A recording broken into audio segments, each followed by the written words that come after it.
From the Oklahoman Newsroom, this is a college baseball update with Ryan Aber. I'm Jenny Carlson. Ryan, a good weekend for the Sooners. They head to West Virginia and win that series, win 2 out of 3. OSU, though, currently in the middle of their series, a series that originally got pushed back to a Saturday, Sunday, Monday. Then they got a rain delay, so here we sit on Monday morning with them having a suspended game left and one game left. But what did we see out of the weekend, especially out of the Sooners going to West Virginia? Yeah, we'll start off with OU. They went out to West Virginia, won 2 out of 3, won Friday and Sunday morning. They started at 10 a.m. local time, bright and early for baseball out there. But they did it the way that they've done a lot of their games recently, which is getting great starting pitching on the first game of the series and the last game.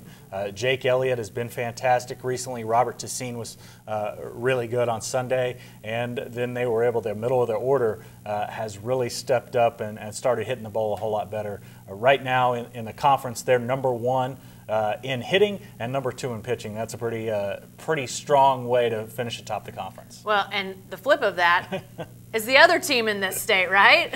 Exactly, because Oklahoma State, when you look at their conference competition right now going into Monday's completed second game, and then the third game that they're going to finish is #1 in pitching and #2 in hitting. So that's pretty easy to see why the two Bedlam rivals stand atop the Big 12 standings right now. They do, and they were there last week, and here they remain.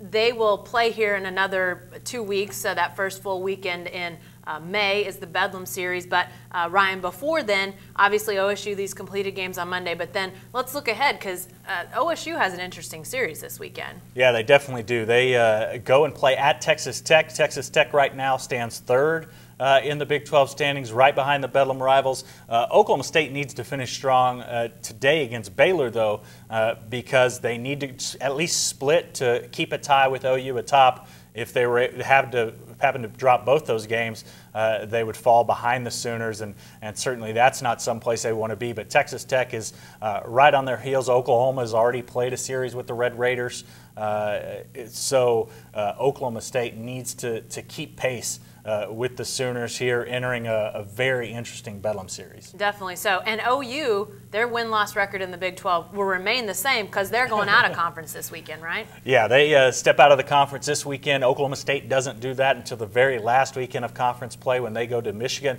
But Oklahoma hosts Sam Houston State this weekend. They've got a lot of games. They've got 5 home games this week.